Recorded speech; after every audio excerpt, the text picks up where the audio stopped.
This is your WCFW Daily News Roundup for 105.7 CFW in Chippewa Falls and 93.5 The Tap in Eau Claire. For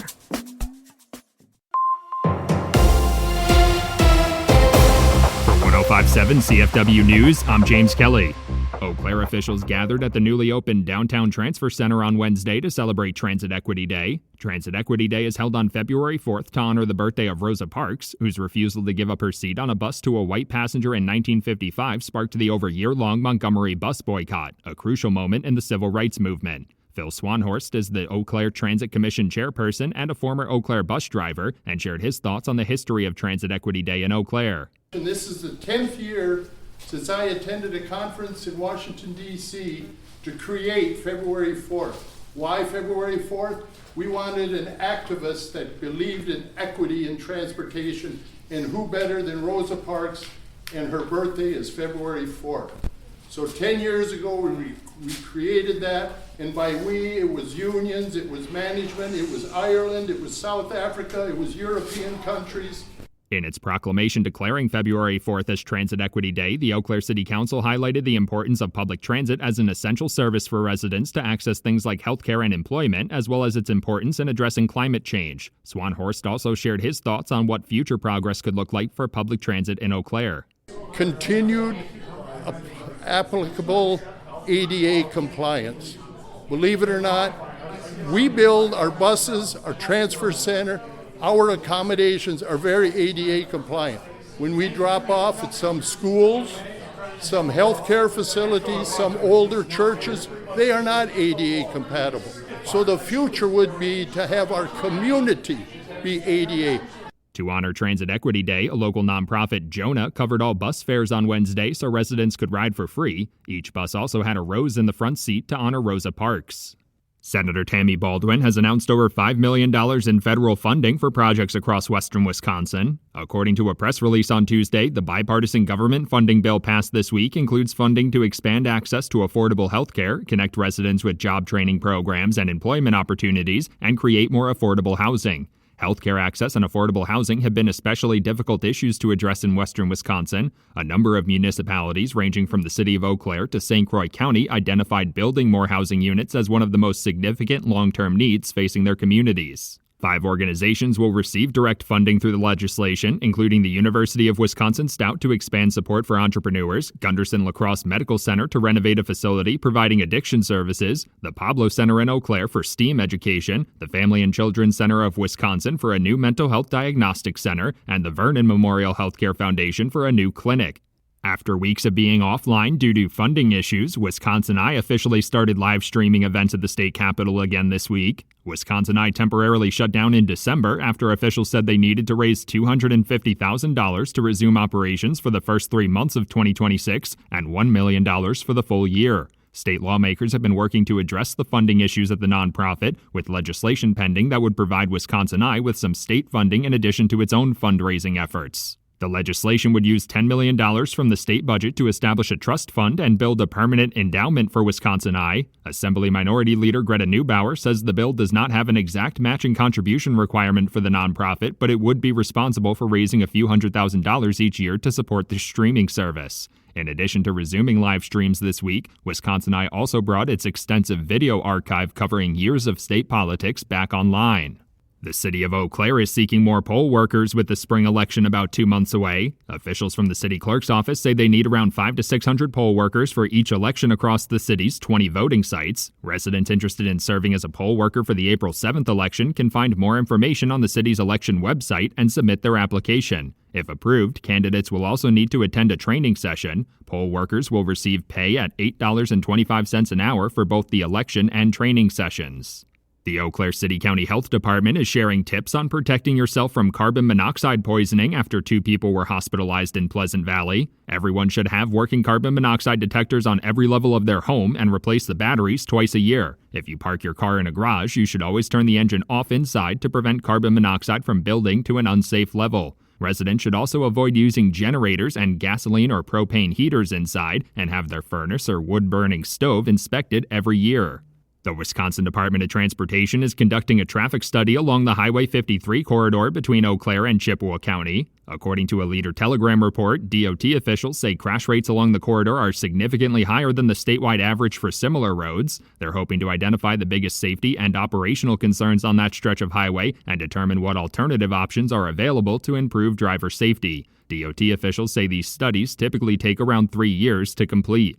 The Wisconsin Department of Transportation is also warning residents about a persistent scam that's popping up again. Scammers are impersonating tolling agencies, sending fake emails to potential victims claiming that they have overdue toll fees. If their victim clicks on the link provided in the email, it redirects them to a website that is designed to look like a real toll payment portal. DOT officials are reminding residents that Wisconsin does not have any toll roads, and if they're unsure if a payment request is legitimate, they should contact the toll agency directly.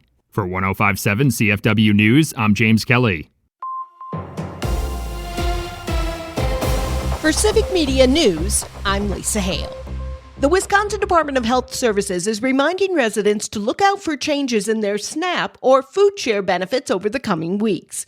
Under changes made in the One Big Beautiful Bill signed by President Donald Trump in July, SNAP recipients are required to work, volunteer, or engage in job training for at least 80 hours per month in order to receive their food assistance benefits.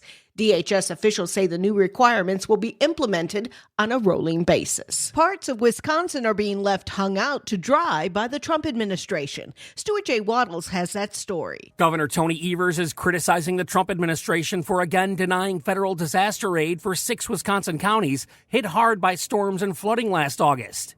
The request covered Milwaukee, Waukesha, Door, Grant, Ozaukee, and Washington counties. According to the governor, FEMA gave no reason for turning down the state. Evers says those communities are facing more than $26 million in infrastructure damage and need help rebuilding. I'm Stuart J. Waddles. In Wisconsin, you need a photo ID to vote. Civic Media's Jimmy Kuska explains how to get yours. If you need identification to vote in the spring primary, the Wisconsin DMV says you can get one for free if you've never received a form of Wisconsin ID, such as a driver's license. Residents of Wisconsin are required to show an ID in order to vote. There's no separate voter ID needed to cast a ballot, and you also don't need a real ID to vote either. If you're a U.S. citizen and have reached voting age but don't have any form of photo identification, you can apply for an ID with the DMV. You'll need a proof of Wisconsin and U.S. residency or legal residency status, date of birth, name, and identity. The application forms are available on the DMV website. You can also visit your local DMV service center or contact the voter ID hotline at 844-588-1069. Reporting for Civic Media News, I'm Jimmy Kuska. The 2026 spring primary is February 17th. The spring election is April 7th. Following a string of confirmed measles cases over the last few weeks, the Wisconsin Department of Health Services is again encouraging residents to check their MMR vaccination status. Civic Media's James Kelly reports. Following a string of confirmed measles cases over the last few weeks, the Wisconsin Department of Health Services is again encouraging residents to check their MMR vaccination status. There have been 3 confirmed measles cases since January 26th in Waukesha County, Dane County, and Walworth County. All 3 involved individuals who had traveled recently, 2 internationally and 1 domestically. The agency has notified anyone else who may have come into contact with them. Measles is highly contagious and can infect 90% of unvaccinated individuals who come into contact with it. Symptoms like high fevers, conjunctivitis, and a rash with raised bumps can develop within 3 weeks. It can also cause more serious health complications like brain damage. Measles outbreaks have become more common over recent years, both nationally and internationally, as vaccination rates decline. Residents can check their vaccination status online through the DHS Wisconsin Immunization Registry. For Civic Media News, I'm James Kelly. Wisconsin counties and municipalities are getting a major boost for road work this year. Governor Tony Evers and the State Department of Transportation say that more than $151 million has gone out to help repair and maintain local roads and connecting highways. The money comes from the current state budget, which provides the largest general transportation aid funding in Wisconsin's history. Since 2019, the administration reports more than 9,600 miles of roads and 2,400 bridges have been improved statewide. In total, local governments are expected to receive more than $750 million in transportation aid in 2026. Wisconsin drivers are saying yes, please, to some new license plate designs. Here's Connie Fellman. Wisconsinites are loving their retro license plates. The Wisconsin Department of Transportation says they've issued more than 10,000 of the new blackout and retro yellow license plates in just the first month since they debuted. The blackout plates feature white letters on a black background. The retro plates are a throwback to the 70s when we had yellow, cheese-colored, if you will, license plates with black lettering. Each plate has a one-time $15 issuance fee and a $25 annual fee, and you don't have to wait until it's time to renew your plates to order the new ones. For Civic Media News, I'm Connie Fellman. The DOT estimates more than 500,000 blackout plates will be on our Wisconsin roads within 3 years. This week is Take a Friend Snowmobiling Week across Wisconsin. Civic Media's Maddie Schaefer has that story. The DNR is encouraging riders to invite someone new out on the trails to introduce more people to the sport. Officials say riding with a friend isn't just more fun, it's also safer. They're reminding snowmobilers to ride sober, stay on marked trails, slow down, and always check trail conditions before heading out. Anyone born on or after January 1st, 1985 must have a snowmobile safety certificate to legally operate a sled in Wisconsin.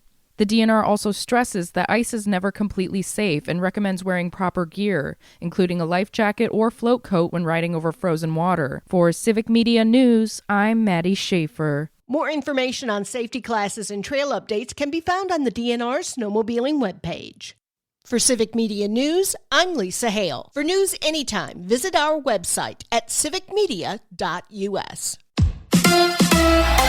The Badgers with the upset. Hi, I'm Mike Clemens with sports. Men's college basketball. The Wisconsin Badgers went into number 8th ranked Illinois as 10-point underdogs. They battled through overtime and won 92-90 over the Fighting Illini. Head coach Greg Gard. You guys all saw this. I mean, what heck of a college basketball game between two really, really good teams. You know, Illinois got so many weapons and so many good players and do such a great job of putting you in precarious positions defensively. We executed as well as, we wanted to be able to get 14 offensive rebounds ourselves and hold them to 8. NBA, the Bucks face the Magic again tonight at the Kia Center in Orlando. Baseball, Brewers fans asking, why would Matt Arnold give up third baseman Caleb Durbin and utility player Andrew Monasterio for two left-handed pitchers? It's no longer just a 5-man rotation and, every guy's going to give you 200 innings anymore. It's a combination of your entire staff. As Brewers general manager Matt Arnold. With sports, I'm Mike Clemens.